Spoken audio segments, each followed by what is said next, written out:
Welcome back to this channel. ನಾನು ಇವತ್ತು ಯಾವುದ್ರ ಬಗ್ಗೆ ವಿಡಿಯೋ ಮಾಡ್ತಾ ಇದ್ದೀನಿ ಅಂದರೆ ಜನರಲ್ ಅವೇರ್ನೆಸ್ ಸ್ಟ್ರಾಟಜಿ ಬಗ್ಗೆ. ಜನರಲ್ ಅವೇರ್ನೆಸ್ ಯಾಕೆ ತುಂಬ ಇಂಪಾರ್ಟೆಂಟ್ ಆಗುತ್ತೆ ಅಂದರೆ, ಒಂದು, ಇದು ಸೆಕ್ಷನಲ್ ಕಟ್ ಆಫ್ ಕ್ಲಿಯರ್ ಮಾಡಬೇಕು. ಫಾರ್ ಎಕ್ಸಾಂಪಲ್, ನಾರ್ತ್ ಅವರು ಒಬ್ಬರು ಕೋಮಲ್ ಅಂತ ಇದ್ದಾರೆ. ಅವರು 82 ಮಾರ್ಕ್ಸ್ ತೆಗೆದಿದ್ದಾರೆ ಓವರ್ ಆಲ್. ಕಟ್ ಆಫ್ಗಿಂತ 10 ಮಾರ್ಕ್ಸ್ ಎಕ್ಸ್ಟ್ರಾ ಇದೆ ಅವ್ರದ್ದು. ಬಟ್ ಸ್ಟಿಲ್ ಅವ್ರದ್ದು ಜನರಲ್ ಅವೇರ್ನೆಸ್ದು ಸೆಕ್ಷನಲ್ ಕಟ್ ಆಫ್ ಆಗಿಲ್ಲ RRBಯಲ್ಲಿ. ಅವ್ರದ್ದು ಸೆಕ್ಷನಲ್ ಕಟ್ ಆಫ್ 5 ಇದೆ, ಅವ್ರದ್ದು 3 ಆಗಿದೆ. ಸೊ GA ತುಂಬ ಇಂಪಾರ್ಟೆಂಟು. ಇನ್ನೊಬ್ರಿಗೆ ಯಾರಿಗೆ ಇಂಪಾರ್ಟೆಂಟ್ ಆಗುತ್ತೆ ಅಂದರೆ, ನಂತರ ಕ್ವಾನ್ಸ್ ಮತ್ತು ರೀಸ್ನಿಂಗ್ ಸ್ವಲ್ಪ ಕಷ್ಟ ಆಗುತ್ತೆ ಮೇನ್ಸಲ್ಲಿ ಸ್ಕೋರ್ ಮಾಡೋದಕ್ಕೆ ಅಂದರೆ ಅವರು ಕಾಂಪನ್ಸೇಟ್ ಮಾಡಬೇಕು. ಯಾವುದರಿಂದ? GA ಆ್ಯಂಡ್ ಇಂಗ್ಲೀಷಿಂದ. ಸೊ ನನ್ನ ಸ್ಟ್ರಾಟಜಿ ಏನು ಅಂತ ಈ ವಿಡಿಯೋದಲ್ಲಿ ಹೇಳ್ತೀನಿ. ಓಕೆ,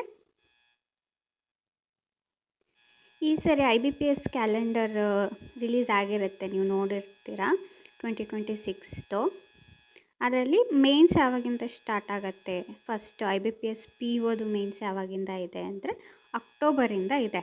ಅಕ್ಟೋಬರಿಂದ ಇದೆ ಅಂದರೆ ನೀವು ಅದ್ರ ಹಿಂದೆ ಅಟ್ಲೀಸ್ಟ್ ಏಪ್ರಿಲಿಂದ ನೀವು ಸ್ಟಾರ್ಟ್ ಮಾಡಬೇಕಾಗತ್ತೆ. ಏಪ್ರಿಲ್ದು ಕರೆಂಟ್ ಅಫೇರ್ಸು ನೀವು ಶುರು ಮಾಡಬೇಕಾಗತ್ತೆ.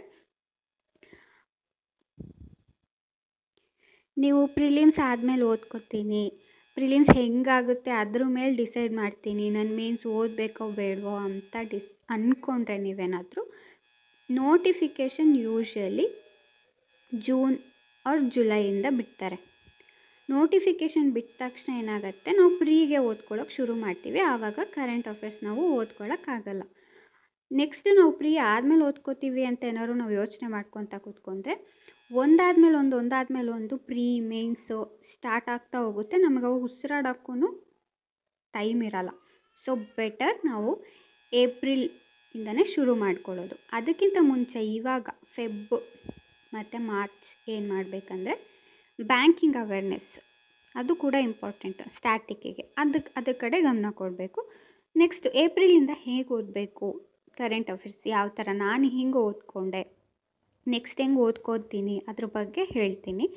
ಏನಂದರೆ, ಮಂತ್ಲಿ ಕರೆಂಟ್ ಅಫೇರ್ಸ್ ಬರುತ್ತೆ. ನಾನು ಯಾವ ಥರ ಅಂದರೆ, ನಾನು PDF ಕೂತ್ಕೊಂಡು ಓದ್ಕೊಳ್ಳೋ ಥರ ಅಲ್ಲ. ನಾನು ತುಂಬ ಪ್ರೊಕ್ರಾಸ್ಟಿನೇಟ್ ಆಗ್ತೀನಿ. ಅದು ಕೂತ್ಕೊಂಡು ಓದೋಕ್ಕೆ ನನಗೆ ತುಂಬ ಡಿಸ್ಟ್ರ್ಯಾಕ್ಟ್ ಆಗಿಬಿಟ್ಟು ಆ ಕಡೆ ಈ ಕಡೆ ಮಾಡಿಬಿಡ್ತೀನಿ. ಸೊ ಅದಕ್ಕೆ ನಾನು ವೀಡಿಯೋಗಳನ್ನ ಪ್ರಿಫರ್ ಮಾಡ್ತೀನಿ. ಯೂಟ್ಯೂಬಲ್ಲಿ ಬೇಜಾನ್ ವೀಡಿಯೋಗಳಿದೆ. ಸೊ ನೀವು ಹಿಂದಿ ಬಂದರೆ ಹಿಂದಿ, ಇಂಗ್ಲೀಷ್ ಬಂದರೆ ಇಂಗ್ಲೀಷು, ತುಂಬ ಲ್ಯಾಂಗ್ವೇಜಲ್ಲಿ ಇದೆ, ಏನು ನೋಟ್ಸ್ ಇದೆ. ಸೊ ಇನ್ನು ಟಾಪಿಕ್ ವೈಸ್ ನೀವು ವೀಡಿಯೋಸ್ನ ಕವರ್ ಮಾಡಿ. ಟಾಪಿಕ್ ಆ್ಯಂಡ್ ಮಂತ್ ವೈಸ್ ವೀಡಿಯೋಸ್ನ ಕವರ್ ಮಾಡ್ಕೊಳ್ತಾ ಹೋಗಿ. ಫಸ್ಟ್ ಯಾವುದು ತುಂಬ ಇಂಪಾರ್ಟೆಂಟ್ ಅಂತ ಹೇಳಿದ್ರೆ, ಗೌರ್ಮೆಂಟ್ ಸ್ಕೀಮ್ ಯಾವಾಗ್ಲೂ 2 to 3 ಕ್ವೆಶನ್ಸ್ ಇದ್ದೇ ಇರುತ್ತೆ. Out of 50 2 to 3 question or maximum ಅಂದರೆ 5 ಕ್ವೆಶನ್ಸ್ ಇದ್ದೇ ಇರುತ್ತೆ. So government schemes very important. ಏನು ಗೌರ್ಮೆಂಟ್ ಸ್ಕೀಮ್ ಅದರಲ್ಲೂ ಯಾವುದು ಅಂದರೆ, ಫೈನಾನ್ಸ್ ಆಗಿರ್ಬೋದು, ಅಗ್ರಿಕಲ್ಚರ್ ಆಗಿರ್ಬೋದು, ರೂರಲ್ ಡೆವಲಪ್ಮೆಂಟ್ ಆಗಿರ್ಬೋದು, MSME ಅವ್ರದ್ದಾಗಿರ್ಬೋದು, ಎಕನಾಮಿಕ್ ಆಗಿರ್ಬೋದು, ಕಾಮರ್ಸ್ನವ್ರು ಆಗಿರ್ಬೋದು, ಸುಮ್ಮನೆ ಈ ಥರದ್ದು ಇವರು ರಿಲೀಸ್ ಮಾಡಿರೋದು ತುಂಬ ಇಂಪಾರ್ಟೆಂಟ್ ಆಗುತ್ತೆ. ಅದರಲ್ಲಿ ಏನು ಓದ್ಕೋಬೇಕು, ನಾವು UPSCಗೆ ಓದ್ಕೋತಾ ಇಲ್ಲ. ಸೊ ತುಂಬ ಡೀಟೇಲಾಗಿ ಇನ್ಡೆಪ್ತ್ ಹೋಗಿ ಓದ್ಕೊಳ್ಳೋ ಅವಶ್ಯಕತೆ ಇಲ್ಲ. ನಾವೇನು ಓದ್ಕೋಬೇಕು, ಲಾಂಚ್ ಯಾವಾಗಾಗಿತ್ತು, ಯಾವ ಮಿನಿಸ್ಟ್ರಿ ಅಂಡರಲ್ಲಿ ಬರುತ್ತೆ, ಆ್ಯಂಡ್ ತಕ್ಷಣ ಅದರದ್ದು ಸ್ಟ್ಯಾಟಿಕ್, ಆ ಮಿನಿಸ್ಟ್ರಿದು ಆವಾಗಿನ ಮಿನಿಸ್ಟರ್ ಯಾರಿದ್ದಾರೆ ಅದ್ರ ಬಗ್ಗೆ, ಆ್ಯಂಡ್ ಏನು ಅದ್ರದ್ದು ಪರ್ಪಸ್ ಏನು, ಅದು ಇಷ್ಟು ನೋಡ್ಕೊಳ್ಳೇಬೇಕು. ಇದು ಇಂಪಾರ್ಟೆಂಟ್. ಅದರ ನೆಕ್ಸ್ಟು ನೀವು ತುಂಬ ಇನ್ಡೆಪ್ತ್ ಹೋಗಿ ಓದ್ಕೋತೀನಿ, ನಂಗೆ ನಾಲೆಡ್ಜ್ ಗೇನ್ ಮಾಡ್ಕೋಬೇಕು ಅಂದರೆ you can read. But important ಏನು, ಲಾಂಚ್ ಡೇಟ್ ಯಾವಾಗ, ಮಿನಿಸ್ಟ್ರಿ ಯಾವ ಅಂಡರ್ ಮಿನಿಸ್ಟ್ರಿಯಲ್ಲಿ ಬರುತ್ತೆ, ನೆಕ್ಸ್ಟ್ ಏನಕ್ಕೆ ಅದನ್ನು ಸ್ಕೀಮ್ ಮಾಡಿದ್ದಾರೆ, ಯಾರಿಗೋಸ್ಕರ ಮಾಡಿದ್ದಾರೆ ಅದ್ರ ಬಗ್ಗೆ.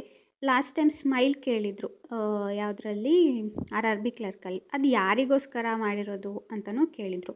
ಸೊ ಈ ಥರ ಏನು ಪರ್ಪಸ್ಸು, ಆಬ್ಜೆಕ್ಟಿವ್, ಅದ್ರದ್ದು ಏಮ್, ಆ ಥರದ್ದು ಇಂಪಾರ್ಟೆಂಟ್ ಆಗುತ್ತೆ. ಇದು government scheme. Next state and national news, ಇದು ಕೂಡ ಇಂಪಾರ್ಟೆಂಟ್ ಆಗುತ್ತೆ. ಯಾಕಂದರೆ ಸ್ಟೇಟ್ನವರು ಕೆಲವು ಸ್ಕೀಮ್ಗಳನ್ನ ರಿಲೀಸ್ ಮಾಡಿರ್ತಾರೆ. ಕೆಲವರು ತುಂಬ ಇಂಪಾರ್ಟೆಂಟ್ ಇರುತ್ತೆ, ಅಂದರೆ ಎಲ್ಲದೂ ಇಂಪಾರ್ಟೆಂಟ್ ಅಲ್ಲ. ಕೆಲವು ಏನೋ ಅಗ್ರಿಕಲ್ಚರ್ ರಿಲೇಟೆಡ್ ಏನೋ ಹೊಸದಾಗೇನೋ ಸ್ಟಾರ್ಟ್ ಮಾಡಿರ್ಬೋದು, ಅಥವಾ ವುಮೆನಿಗೋಸ್ಕರ ಏನೋ ಶುರು ಮಾಡಿರ್ಬೋದು. ಆ ಥರದ್ದು ನ್ಯೂಸ್ ಇಂಪಾರ್ಟೆಂಟ್ ಆಗುತ್ತೆ. ಅಥವಾ ನ್ಯೂ ಆ್ಯಕ್ಟ್ ಏನಾದರೂ ಇರ್ಬೋದು, ನೀವು ಅಮೆಂಡ್ಮೆಂಟ್ಸ್ ಮಾಡಿರ್ಬೋದು, ಅಥವಾ ಒಂದು ಸ್ಟೇಟು ಇನ್ನೊಂದು ಸ್ಟೇಟು MOU ಸೈನ್ ಮಾಡಿರೋದಿರ್ಬೋದು, ಅಥವಾ ಏನೋ ಒಂದು ಕಮಿಟಿ ಮಾಡಿರ್ತಾರೆ, ಏನೋ ಒಂದು ಹೊಸ ಸ್ಕೀಮ್ಗೋಸ್ಕರನೋ ಕಮಿಟಿ, ಅಥವಾ ಏನೋ ಚೇಂಜ್ ಮಾಡೋಕ್ಕೋಸ್ಕರನೋ ಕಮಿಟಿ ಮಾಡಿರ್ತಾರೆ. ಆ ಕಮಿಟಿ ಏನಕ್ಕೆ ಮಾಡಿದ್ದಾರೆ, ಅದ್ರ ಹೆಡ್ ಯಾರು, ಅದ್ರದ್ದು ಬಗ್ಗೆ ನೋಡ್ಕೋಬೇಕಾಗತ್ತೆ. ಇದು state and national news. Next international news ಏನು ಅಂದರೆ, ಇದು ಇಂಪಾರ್ಟೆಂಟ್ ಆಗುತ್ತೆ. ಸ್ಪೆಷಲಿ ಈ ವರ್ಷ ನನಗೆ ಯಾಕೋ ಅನಿಸುತ್ತೆ ಇಂಟರ್ನ್ಯಾಷನಲ್ ನ್ಯೂಸ್ ತುಂಬ ಇಂಪಾರ್ಟೆಂಟ್ ಆಗುತ್ತೆ. ಯಾಕಂದರೆ ಯಾರು ಟ್ರಂಪಿಂದಿರ್ಬೋದು, ಅಥವಾ ತುಂಬ ಜಿಯೋಪೊಲಿಟಿಕಲ್ ಟೆನ್ಷನ್ಸ್ ಇದೆ. ಸೊ ಅದ್ರ ಬಗ್ಗೆ ಕ್ವಶನ್ಸ್ ಕೇಳ್ಬೋದು. ಆ್ಯಂಡ್ ನ್ಯೂ ಪ್ರೆಸಿಡೆಂಟ್ ಯಾರಾಗಿರ್ತಾರೆ, ಯಾವುದೋ RRB PO ಮೇನ್ಸಲ್ಲಿ ಕೇಳಿದರು, ಜಪಾನ್ದು ಯಾರು ನ್ಯೂ ಪ್ರೆಸಿಡೆಂಟ್, ಯಾಕಂದರೆ ಅದು ಫಸ್ಟ್ ವುಮೆನ್ ಪ್ರೆಸಿಡೆಂಟ್ ಆಗಿದ್ದು. ಸೊ ಅದನ್ನು ಕೇಳಿದರು. ನೆಕ್ಸ್ಟ್ ಟ್ರೇಡ್ ಡೀಲ್, ಏನಾದರೂ EU ಜೊತೆ ನಾವು ಫ್ರೀ ಟ್ರೇಡ್ ಅಗ್ರಿಮೆಂಟ್ ಮಾಡ್ಕೊಂಡ್ವಿ ಅಲ್ವಾ, ಆ ಥರದ್ದು ಎಷ್ಟು ಮಾಡ್ಕೊಂಡಿದ್ವಿ, ಯಾವ ಪರ್ಪಸ್ಸಿಗೆ, ಅಗ್ರಿಗೋಸ್ಕರ, ಆಮೇಲೆ ಟ್ರೇಡ್ ಎಕ್ಸ್ಪೋರ್ಟ್ ಆ್ಯಂಡ್ ಇಂಪೋರ್ಟ್ಗೋಸ್ಕರ, ಟ್ಯಾರಿಫ್ ಫ್ರೀ ಮಾಡ್ತೀವಿ. ಸೊ ಈ ಥರದ್ದು ಕ್ವೆಶನ್ಸು ಕೇಳೋ ಚಾನ್ಸಸ್ ಇರುತ್ತೆ. ಆ್ಯಂಡ್ ಅಗ್ರಿಮೆಂಟ್ಸು, ಆಮೇಲೆ ಜಿಯೋಪೊಲಿಟಿಕಲ್ ಟೆನ್ಷನ್ನು, ಅಥವಾ ಯಾವ್ದಾದ್ರು ವಾರ ಆದರೆ ಅದ್ರ ಬಗ್ಗೆ, ಇದು ಇಂಪಾರ್ಟೆಂಟ್ ಆಗುತ್ತೆ. ಇದು ಇಂಟರ್ನ್ಯಾಷನಲ್ ನ್ಯೂಸ್ಗಳಾಗುತ್ತೆ. Next report and indices. This is very important because ತಿಂಗಳ ಒಂದೊಂದು ರಿಪೋರ್ಟ್ ರಿಲೀಸ್ ಆಗ್ತಾನೆ ಇರುತ್ತೆ. ಯಾವ್ದು ಇಂಪಾರ್ಟೆಂಟ್ ಆಗುತ್ತೆ ಅಂದರೆ ಇಂಟರ್ನ್ಯಾಷನಲ್ ರಿಪೋರ್ಟ್ಸ್ ತುಂಬ ಇಂಪಾರ್ಟೆಂಟ್ ಆಗುತ್ತೆ. ನ್ಯಾಷನಲ್ ಲೆವೆಲಲ್ಲೂ ರಿಪೋರ್ಟ್ ರಿಲೀಸ್ ಆಗುತ್ತೆ. ಆದರೆ ಯಾವ ಥರ ಸ್ವಚ್ಛ ಭಾರತದ್ದು ರಿಲೀಸ್ ಆದರೆ ಅದು ಇಂಪಾರ್ಟೆಂಟ್ ಆಗುತ್ತೆ. Other than that international Henley passport ಇರ್ಬೋದು, ಪೀಸ್ ಇಂಡೆಕ್ಸ್ ಆಗಿರ್ಬೋದು, ಆಮೇಲೆ ಜರ್ನಲಿಸಮ್ದು ರಿಲೇಟೆಡ್ ಆಗಿರ್ಬೋದು, ಆಮೇಲೆ ವರ್ಲ್ಡ್ ಟ್ರೇಡ್ ಆರ್ಗನೈಸೇಷನಿಂದ ತುಂಬ ಇಂಡೆಕ್ಸ್ಗಳು ರಿಲೀಸ್ ಆಗುತ್ತೆ. ಆಮೇಲೆ IMF ಇಂದ ರಿಲೀಸ್ ಆಗುತ್ತೆ. ಆಗ ಆ ರಿಪೋರ್ಟ್ ಆ್ಯಂಡ್ ಇಂಡೆಕ್ಸಸ್ ನಮ್ಮ ಇಂಡಿಯಾದ ಯಾವುದು ಟಾಪ್ 3ಯಲ್ಲಿದೆಯಾ ಅಥವಾ ಫಸ್ಟ್ ಇದೆಯಾ, ಈ ಥರದ್ದು ರಿಪೋರ್ಟ್ ಆ್ಯಂಡ್ ಇಂಡೆಕ್ಸಸ್ಸು. ಆಮೇಲೆ ಇವ್ರು ರಿಲೀಸ್ ಮಾಡಿರೋದು ಯಾರು ರಿಲೀಸ್ ಮಾಡಿದ್ದಾರೆ, ಆ ಥರ ಕ್ವೆಶನ್ಸು ಕೇಳ್ಬೋದು. ಇಂಡಿಯಾ ಯಾವ ಪೊಸಿಷನಲ್ಲಿದೆ, ಯಾರು ರಿಲೀಸ್ ಮಾಡಿದ್ದು, ಯಾವುದು ಅಂದರೆ ಫಸ್ಟಾ, ಇದು ಸೆಕೆಂಡಾ, ಎಷ್ಟನೇ ಸೀರೀಸ್ ಇದು ರಿಲೀಸ್ ಆಗ್ತಾ ಇರೋದು, ಅದ್ರ ಬಗ್ಗೆ ಕ್ವೆಶನ್ ಕೇಳ್ತಾರೆ. ಸೊ ಇದ್ರ ಬಗ್ಗೆ ಓದ್ಕೋಬೇಕಾಗತ್ತೆ. Next summits, events and conference.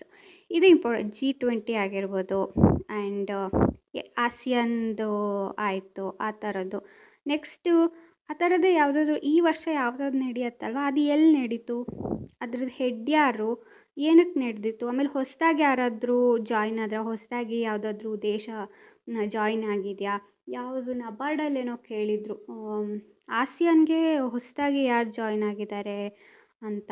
ಆಮೇಲೆ IUCNಗೆ ಯಾರು ಜಾಯ್ನ್ ಆಗಿದೆ, ತುವಾಲು ಅನಿಸುತ್ತೆ, ಅವರು ಜಾಯ್ನ್ ಆಗಿದ್ದಾರೆ. ಈ ಥರದ್ದು ಕ್ವೆಶನ್ಸು ಕಾಮನ್ನು. ನೆಕ್ಸ್ಟ್ ಡಿಫೆನ್ಸ್ ನ್ಯೂಸು ಯಾವ ಥರ ಅಂದರೆ, ಇದು ತುಂಬ ನಡೀತಾನೇ ಇರುತ್ತೆ. ಮಿಲ್ಟ್ರಿ ಎಕ್ಸಸೈಸಸ್ಸು ಯಾವ್ದು ಕೇಳ್ತಾರೆ ಅಂತ ಗೊತ್ತಾಗಲ್ಲ. ಬೇಸಿಕ್ ಇವಾಗ ಆರ್ಮಿ, ಏರ್ ಮತ್ತು ವಾಟರ್, ನೇವಿ, ಇವ್ರದ್ದು ಒಂದೊಂದಿಷ್ಟು ದೇಶಗಳ ಜೊತೆ ಕಾಮನ್, ಅಂದರೆ ಪ್ರತಿ ವರ್ಷ ಬೈಲ್ಯಾಟ್ರಲ್ ಎಕ್ಸಸೈಸಸ್ ಆಗಿರ್ಬೋದು, ಕ್ವಾಡ್ರಾಟ್ರಲ್ ಎಕ್ಸಸೈಸಸ್ ಆಗಿರ್ಬೋದು, ಹೀಗೆ ನಡೀತಾ ಇರುತ್ತೆ. ಅದು ಸ್ಟ್ಯಾಟಿಕ್ ಇದೆ, ಅದನ್ನು ನೋಡ್ಕೋಬೇಕು. ಬಿಕಾಸ್ ನನಗೆ SBI ಮೇನ್ಸಲ್ಲಿ ಅನಿಸುತ್ತೆ ಒಂದು ಕ್ವೆಶನ್ ಇತ್ತು, ನಾನು ಓದ್ಕೊಂಡಿರಲಿಲ್ಲ. SBI ಮೇನ್ಸಿಗೆ ನನಗೆ ಸ್ವಲ್ಪ ಏನೋ ಪ್ರಾಬ್ಲಮ್ ಆಗಿಬಿಟ್ಟು ನಾನು ಮೇನ್ಸಿಗೆ ಓದ್ಕೊಳ್ಳೋಕ್ಕಾಗಿರಲಿಲ್ಲ. ನಾನು ಸುಮ್ಮನೆ ಯಾವುದೋ ಹಳೆ ಓದಿದ್ನಲ್ವ, ನೆನಪಿತ್ತು. ನೊಮಾಡಿಕ್ ಎಲಿಫೆಂಟ್ ಯಾವ ದೇಶದ ಜೊತೆ ನಡೆಯುತ್ತೆ ಮಿಲಿಟ್ರಿ ಎಕ್ಸಸೈಸ್ ಅಂತ ಕೇಳಿದರು. ಸೊ ನಾನು ನೆನಪಿತ್ತು ನನಗೆ ಮಂಗೋಲಿಯಾ ಜೊತೆ ಅಂತ. ಅದು ಹೆಂಗೆ ನೆನಪಿತ್ತು ಐ ಡೋಂಟ್ ನೋ, ಬಟ್ ನೆನಪಿತ್ತು. ಯಾಕಂದರೆ ಬ್ಯಾಕ್ ಆಫ್ ಯುವರ್ ಮೆಮೊರಿ ನೆನಪಿರುತ್ತೆ, ನೀವು ಏನು ಕ್ವಿಝ್ ಅಟೆಂಡ್ ಮಾಡಿದ್ರೋ ಹೆಂಗೋ ನೆನಪಿರುತ್ತೆ. So you have to read. ನಾವು ತುಂಬ ಡೆಪ್ತಾಗಿ ಹೋಗ್ಬಿಟ್ಟು ನೋಟ್ಸ್ ಮಾಡ್ಕೊತ ಕೂತ್ಕೋಬಾರ್ದು. ನೋಟ್ಸ್ ಮಾಡೋ ಅವಶ್ಯಕತೆ ಇಲ್ಲ. ನಾವು ಜಸ್ಟ್ ರಿಪೀಟೆಡ್ ರಿವಿಷನ್ ಮಾಡಿದರೆ ಸಾಕು. ಅಪಾಯಿಂಟ್ಮೆಂಟ್ಸ್ ಏನು ಅಂದರೆ, ಅಪಾಯಿಂಟ್ಮೆಂಟ್ಸ್ ಎಲ್ಲಿಂದ ಕೇಳ್ತಾರೆ ಅಂತ ಗೊತ್ತಾಗಲ್ಲ, ಬಟ್ ಜಸ್ಟ್ ನೋಡ್ಕೊಂಡಿದ್ರೆ ಬೆಟರು. ನಾನು ಈ ಥರದ ಅಪಾಯಿಂಟ್ಮೆಂಟ್ಸ್ನ ಸ್ಕಿಪ್ ಮಾಡ್ತೀನಿ. ಯಾಕಂದರೆ ಅಪಾಯಿಂಟ್ಮೆಂಟ್ಸ್ ನಡೀತಾನೆ ಇರುತ್ತೆ, ಚೇಂಜ್ ಆಗ್ತಾನೆ ಇರುತ್ತೆ. ಇವತ್ತು ಓದಕ್ಕೆ ಅವರು ಅಪಾಯಿಂಟ್ ಆಗಿದ್ದರೆ 1-2 ತಿಂಗಳು ಬಿಟ್ಟು ಇನ್ನೊಂದಕ್ಕೆ ಅಪಾಯಿಂಟ್ ಆಗಿರ್ತಾರೆ ಅವರು, ಇನ್ನೊಂದು ಪೊಸಿಷನ್ನಿಗೆ. ಸೊ ನಾವು ಇದಕ್ಕೆ ನೆನ್ಪಿಟ್ಕೊಂಡಿರ್ತೀವಿ, ಈ ಕ್ವಶನ್ ಕೇಳಿದ್ರೆ ಸ್ವಲ್ಪ ಕನ್ಫ್ಯೂಸಿಂಗ್ ಆಗಿರುತ್ತೆ. ಯಾರ್ದೋ ಒಬ್ರದ್ದು ಹಂಗಾಗಿತ್ತು, ನನಗೆ ಇವಾಗ ನೆನಪಾಗ್ತಾ ಇಲ್ಲ. ಸೊ ನಾನು ಸ್ಕಿಪ್ ಮಾಡ್ತೀನಿ ಅಪಾಯಿಂಟ್ಮೆಂಟ್ಸು. Your wish. ನೀವು ಹೇಗೆ ಓದ್ಕೋತೀರಾ, ನಿಮ್ಮ ಮೆಮೊರಿ ಹೇಗಿದೆ ಅದ್ರ ಮೇಲೆ ಡಿಪೆಂಡ್ ಆಗುತ್ತೆ. ಸೊ ನಿಮ್ಮ ಸ್ಟ್ರೆಂತ್ ಆ್ಯಂಡ್ ವೀಕ್ನೆಸ್ ಅದ್ರ ಮೇಲೆ ನೀವು ನೋಡ್ಕೋಬೇಕಾಗತ್ತೆ. ನೆಕ್ಸ್ಟ್ ಲಾಸ್ಟ್ 2 ಮಂತ್ಸಲ್ಲಿ ಯಾವ ಥರ ಓದ್ಕೋಬೇಕು. ಲಾಸ್ಟ್ 2 ಮಂತ್ಸಲ್ಲಿ ನಾವು ಆಲ್ರೆಡಿ ಏಪ್ರಿಲಿಂದ ಓದ್ಕೊಂಡಿರ್ತೀವಲ್ವಾ. ಸೊ ರಿಪೀಟೆಡ್ ವೀಡಿಯೋಸ್ನ ನಾನು ರಿಪೀಟೆಡ್ ವೀಡಿಯೋಸ್ನ ನೋಡ್ತಾ ಇದ್ದೆ 6 ಮಂತ್ಸಿಂದೂ. ಒಂದು ಸರಿ ನಾರ್ಮಲ್ ಇದರಲ್ಲಿ ಸ್ಪೀಡಲ್ಲಿ ನೋಡ್ತಾ ಇದ್ದೆ. ರಿವಿಷನ್ನಿಗೆ 2x 1.5x ಇಲ್ಲ 2x ಅಲ್ಲಿ ಅದೇ ವೀಡಿಯೋನ ಮತ್ತೆ ರಿಪೀಟಲ್ಲಿ ನೋಡ್ತಾ ಇದ್ದೆ. ವೆನ್ ಯು ವೀವ್ ರಿಪೀಟೆಡ್ಲಿ ನಿಮಗೆ ಮೆಮೊರಿಯಲ್ಲಿ ಕೂತ್ಕೊಳ್ಳುತ್ತೆ. ನನಗೆ ಪಿ ಡಿ ಎಫ್ ಓದೋಕ್ಕಾಗಲ್ಲ ಗೈಸ್. ನಿಮಗೆ ಪಿ ಡಿ ಎಫ್ ಕೂತ್ಕೊಂಡು ಓದೋ ಅಷ್ಟು ನಿಮಗೆ ಪೇಷನ್ಸು ವಿತೌಟ್ ಪ್ರೊಕ್ರಾಸ್ಟಿನೇಷನ್ ಅಥವಾ ಡಿಸ್ಟ್ರಾಕ್ಷನ್ ಆಗದೆ ನೀವು ಓದ್ತೀರಾ ಅಂದರೆ ನಿಮಗೆ ತುಂಬ ನಾಲೆಡ್ಜ್ ಇಂಪ್ರೂವ್ ಆಗುತ್ತೆ. ಓದಿ. ಬಟ್ ನಂಗಾಗಲ್ಲ. ನಾನು ಹೇಳ್ತಾ ಇರೋ ಸಜೆಷನ್ ವೀಡಿಯೋಸ್ ನೋಡಿ ಅಂತ ಹೇಳ್ತಾರೆ. ಬಿಕಾಸ್ ತುಂಬ ಇದೆ ಯೂಟ್ಯೂಬಲ್ಲಿ, ಯು ಕ್ಯಾನ್ ವಾಚ್. ಅದರಿಂದ ದುಡ್ಡು ಖರ್ಚಾಗಲ್ಲ. ಇವಾಗ ನಾವು ಓದ್ಕೋತಾ ಇದ್ದೀವಿ ಅಂದರೆ ನಾವು ನೆಟ್ ಹಾಕಿಸ್ಕೊಂಡೇ ಇರ್ತೀವಿ. ಸೊ ಬೇರೆ ಏನೋ ನೋಡೋ ಬದಲು ಇದನ್ನು ರಿಪೀಟೆಡ್ ನೋಡೋದ್ರಿಂದ ನಮಗೆ ಮೆಮೊರಿಲಿ ಇರುತ್ತೆ. ಲಾಸ್ಟ್ 2 ಮಂತ್ಸಿಂದು ಬುಕ್ ಯಾರು ಬರೆದಿದ್ದಾರೆ, ಆಥರು, ಅವ್ರು ಯಾವ ಬುಕ್ ಬರೆದಿದ್ದಾರೆ ಅದು ಇಂಪಾರ್ಟೆಂಟ್ ಆಗುತ್ತೆ. ಈ ದಸರಾದು ಒಬ್ಬರು ಏನಪ್ಪ ಅವರು ದಸರಾದು ನಮಗೆ ನಮ್ಮ ಕರ್ನಾಟಕ ದಸರಾನ ಇನಾಗ್ರೇಟ್ ಮಾಡೋಕ್ಕೆ ಬಂದಿದ್ರಲ್ವ, ಅವ್ರು ಬರೆದಿದ್ದ ಬುಕ್ನ ಒಂದು ಎಕ್ಸಾಮಲ್ಲಿ ಕೇಳಿದರು. ಅದೆಂಥದ್ದು ಶಿಟ್ ಮರ್ತೋಯ್ತು ನನಗೆ. ಓಕೆ, ಆ ಥರದ್ದು ಕೇಳ್ತಾರೆ. ಅವರು ಯಾವ ಬುಕ್ ಬರೆದಿದ್ದಾರೆ, ಅವ್ರಿಗೆ ಬುಕ್ಕರ್ ಪ್ರೈಸ್ ಏನೋ ಅವಾರ್ಡ್ ಬಂದಿತ್ತು, ಅದು ಬರೆದಿದ್ದಾರೆ. ಸೊ ಆ ಥರದ್ದು ಅವ್ರು ಯಾರಿಗೆ ಬಂದಿತ್ತು ಅಂತಲೂ ಕೇಳ್ತಾರೆ, ಅಥವಾ ಅವ್ರು ಬರೆದಿದ್ದ ಬುಕ್ಕು ಹೆಸರು ಕೇಳ್ತಾರೆ. ನೆಕ್ಸ್ಟ್ ಅವಾರ್ಡ್ಗಳು ಇಂಪಾರ್ಟೆಂಟ್ ಆಗುತ್ತೆ. ಇವಾಗ ಪದ್ಮಶ್ರೀ, ಪದ್ಮವಿಭೂಷಣ ಅದೆಲ್ಲ ಬಂದಿದೆ ಅಲ್ವ, ಅದು ರೀಸೆಂಟಾಗಿ ಯಾವುದಾದ್ರೂ ಎಕ್ಸಾಮ್ಸ್ ಆದರೆ ಅದಕ್ಕೆ ಇಂಪಾರ್ಟೆಂಟ್ ಆಗುತ್ತೆ. ನಮ್ಮದಿರೋದು ಯಾವಾಗ ಹೇಳಿ, ಅಕ್ಟೋಬರಿಂದ ಸ್ಟಾರ್ಟ್ ಆಗುತ್ತೆ ಮೇನ್ಸ್ಗಳು. ಸೊ ಸೆಪ್ಟೆಂಬರ್, ಆಗಸ್ಟ್ ಅಲ್ಲಿ ಯಾವುದಾದ್ರೂ ಅವಾರ್ಡ್ಸ್, ಇಂಪಾರ್ಟೆಂಟ್ ಅವಾರ್ಡ್ಸ್ ಬಂದಿದ್ದರೆ ಅದ್ರ ಬಗ್ಗೆ ಗಮನ ಕೊಡಬೇಕು. ನೆಕ್ಸ್ಟ್ ಆಬಿಟುರೀಸ್ ಅಂದರೆ ಯಾರು ತೀರ್ಕೊಂಡು ಹೋಗಿರ್ತಾರಲ್ವ ಅವ್ರ ಬಗ್ಗೆನೂ ಕೇಳ್ತಾರೆ. ಅವ್ರು ಯಾವ ಫೀಲ್ಡಲ್ಲಿ ವರ್ಕ್ ಮಾಡ್ತಾಯಿದ್ರು, ಅವ್ರಿಗೇನಾದರೂ ಅವಾರ್ಡ್ಸ್ ಬಂದಿತ್ತಾ, ಆ ಥರದ ಬಗ್ಗೆ ಕೇಳ್ತಾರೆ. ನೆಕ್ಸ್ಟ್ ಇಂಪಾರ್ಟೆಂಟ್ ಡೇಸ್ ಇದೆಯಲ್ಲ, ಇದು ಎಲ್ಲಿಂದ ಹೆಂಗೆ ಕೇಳ್ತಾರೆ ಅಂತ ಗೊತ್ತಾಗಲ್ಲ. ನಾನು ಒಂದು ಏನು ಕಂಡುಹಿಡ್ಕೊಂಡಿದ್ದೀನಿ ಅಂದರೆ, ನಮ್ದು ಎಕ್ಸಾಮ್ ಆಗುತ್ತಲ್ವ ಇವಾಗ ಡಿಸೆಂಬರಲ್ಲಿ ಆಗುತ್ತೆ ಅಂತ ಇಟ್ಕೊಳ್ಳಿ. ಒಂದು ನವೆಂಬರ್ ಕೇಳ್ತಾರೆ, ಇಲ್ಲ ಜಾನ್ದು ಕೇಳ್ತಾರೆ. ಇದೆರಡು ಬಿಟ್ಟು ಕೇಳಿದ್ರು ಅಂದರೆ ನಮಗೆ ಹಣೆ ಬರ ಸರಿ ಇಲ್ಲ ಅಂತ ಅರ್ಥ. ಬಟ್ ಈ ಸರಿ ಏನಾಗಿತ್ತು, RRB ಕ್ಲರ್ಕ್ ಮೇನ್ಸಲ್ಲಿ ಇದು ಯೂತ್ ಡೇ ಕೇಳಿದರು. ಅದು ಯಾವಾಗ ಬರುತ್ತೆ, Jan 12. ನಮ್ದು ಆಗಿದೆ ಅವತ್ತು Feb 1ಕ್ಕೆ ಎಕ್ಸಾಮ್ ಇದ್ದಿತ್ತು, Jan 12 ಕೇಳಿದರು. ಬಟ್ RRB PO ಏನಾಗಿತ್ತು, ವುಮೆನ್ಸ್ ಡೇ ಕೇಳಿದರು. ಅದು ಮಾರ್ಚಲ್ಲಿ ಬರುತ್ತೆ, ಅದು March 8 ಐ ಗೆಸ್ ಆವಾಗ ಬರುತ್ತೆ. ಸೊ ಹೀಗೆ ಕೇಳೋಕ್ಕಾಗಲ್ಲ, ನಾವೇನು ಗೆಸ್ ಮಾಡ್ಬೋದು, ಹಿಂದೆ ಮುಂದೆ ತಿಂಗಳು ಓದ್ಕೊಳ್ಳೋದು. ನೆಕ್ಸ್ಟ್ ತುಂಬ ಇಂಪಾರ್ಟೆಂಟ್ ಏನು ಓದ್ಕೋಬೇಕು ಇವು ಅಂದರೆ, this is very important. RBI, SEBI, NABARD ಈ 3 ರೆಗ್ಯುಲೇಟ್ರಿ ಬಾಡೀಸ್ ಇದೆಯಲ್ಲ, ಇವರು ಏನೇ ಮಾಡಿದರೂ ಇಂಪಾರ್ಟೆಂಟ್ ಆಗುತ್ತೆ. ಇವರೇನಾದ್ರು ನೀವು ಕಮಿಟಿ ಮಾಡಿದ್ರಾ, ಅಥವಾ ನೀವು ಫಂಡಿಂಗ್ ಮಾಡಿದ್ರಾ ಯಾವುದಾದ್ರು ಸ್ಟೇಟ್ಗೆ ಅಥವಾ ಯಾವುದಾದ್ರೂ ಬ್ಯಾಂಕಿಗೆ, ಅದು ಇಂಪಾರ್ಟೆಂಟ್ ಆಗುತ್ತೆ. ಆಮೇಲೆ ಯಾವುದಾದ್ರೂ ಹೊಸ ಆ್ಯಪ್ ಡೆವಲಪ್ ಮಾಡಿದರೆ ಅಥವಾ ಪೋರ್ಟಲ್ ರಿಲೀಸ್ ಮಾಡಿದರೆ ಅದು ಇಂಪಾರ್ಟೆಂಟ್ ಆಗುತ್ತೆ. ಆ್ಯಂಡ್ ಡೀಲ್ಸ್ ಮಾಡಿಕೊಂಡ್ರೆ ಯಾವುದಾದ್ರೂ ಬೇರೆ ಕಂಪ್ನಿ ಜೊತೆ, ಪ್ರೈವೇಟ್ ಕಂಪ್ನಿ ಜೊತೆ PPP ಪಬ್ಲಿಕ್ ಪ್ರೈವೇಟ್ ಪಾರ್ಟ್ನರ್ಶಿಪ್ ಅದಕ್ಕೆ ಇದಾದರೆ, ಅಥವಾ ಯಾವುದಾದ್ರೂ ಬ್ಯಾಂಕಿಗೆ ಫೈನ್ ಹಾಕಿದರೆ ಯಾಕೆ ಹಾಕಿದ್ರು, ಎಷ್ಟು ಹಾಕಿದ್ರು, ಅದು ಕೂಡ ಇಂಪಾರ್ಟೆಂಟ್ ಆಗುತ್ತೆ. ಇದು ತುಂಬ ಇಂಪಾರ್ಟೆಂಟು ಬ್ಯಾಂಕಿಂಗ್ ರಿಲೇಟೆಡ್. ಇವಾಗ ಏನಾಗಿದೆ ಅಂದರೆ, ಬ್ಯಾಂಕ್ ಎಕ್ಸಾಮ್ ಬ್ಯಾಂಕಿಂಗ್ ರಿಲೇಟೆಡ್ ಓದ್ಕೋತೀವಿ ಅಂತ ನಾವು ಅಂದ್ಕೊಂಡ್ರೆ, ಬ್ಯಾಂಕ್ ಬಿಟ್ಟು ಬೇರೆ ಎಲ್ಲ ಕ್ವಶನ್ಸು ಇತ್ತು ಈ ಸರಿ ಅಂತೂ. ಸೊ ಹಾಗಾಗಿ ಏನು ಓದ್ಕೋಬೇಕು ಅನ್ನೋದು ಕನ್ಫ್ಯೂಸ್ ಆಗುತ್ತೆ. But we have to clear the section cut off, ಅದಕ್ಕಾದರೂ ನಾವು ಓದ್ಕೊಳ್ಳೇಬೇಕಾಗತ್ತೆ. ಸೊ ನೆಕ್ಸ್ಟು ಇದು ಪ್ರತಿ ತಿಂಗಳು ಏನು ನಾವು ಮಾಡ್ಕೊಳ್ಳೋದು ಬೇಡ.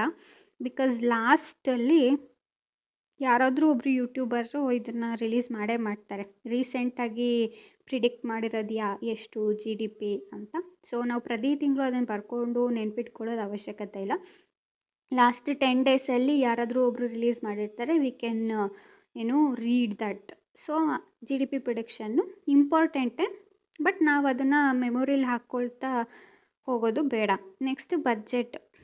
ಈ ಸರಿ ಬಜೆಟ್ ಇವಾಗ ಬಜೆಟ್ ಲಾಸ್ಟ್ ಎಕ್ಸಾಮ್ಗಳಿಗೆ like R R B clerk, P O clerk ಅಥವಾ ಕ್ಲರ್ಕ್ಗಳಿಗೆ ಅಷ್ಟು ಇಂಪಾರ್ಟೆಂಟ್ ಆಗಲ್ಲ. ಬಟ್ ಪಿ ಒ ಮತ್ತು I B P S P O, S B I P ಒಗೆ ಇಂಪಾರ್ಟೆಂಟ್ ಆಗುತ್ತೆ. ಓಕೆ, ಇದು ಬಜೆಟಲ್ಲಿ ಯಾವುದಾದ್ರು ಸ್ಕೀಮ್ ಬಂದಿದೆ, ಅದಕ್ಕೆ ಎಷ್ಟು ಅಲಾಟ್ ಮಾಡಿದ್ದಾರೆ ಇವಾಗ, ಯಾವುದು ಶಕ್ತಿ ಆಗಿರ್ಬೋದು, ಭಾರತ್ ವಿಸ್ತಾರ ಆಗಿರ್ಬೋದು, ಅದಕ್ಕೆ ಎಷ್ಟು ಔಟ್ಲೆ ಕೊಟ್ಟಿದ್ದಾರೆ. ಆಮೇಲೆ ಕ್ಯಾಪಿಟಲ್ ಎಕ್ಸ್ಪೆಂಡಿಚರ್ ಎಷ್ಟು, ಮೇ ಬಿ 12.21 ಲ್ಯಾಕ್ ಅನಿಸುತ್ತೆ ಅಷ್ಟು. ಆಮೇಲೆ ಡಿಫಿಸಿಟ್ಗಳು ಎಷ್ಟು ಡಿಫಿಸಿಟ್ ಫಿಸಿಕಲ್ ಡಿಫಿಸಿಟ್ಗೆ ಎಷ್ಟು ಟಾರ್ಗೆಟ್ ಮಾಡ್ಕೊಂಡಿದ್ದಾರೆ, 4.3% ಅನಿಸುತ್ತೆ. ಈ ಥರ ಇಷ್ಟನ್ನ ನಾವು ಓದ್ಕೋಬೇಕಾಗತ್ತೆ. ಇದು ಇಂಪಾರ್ಟೆಂಟು.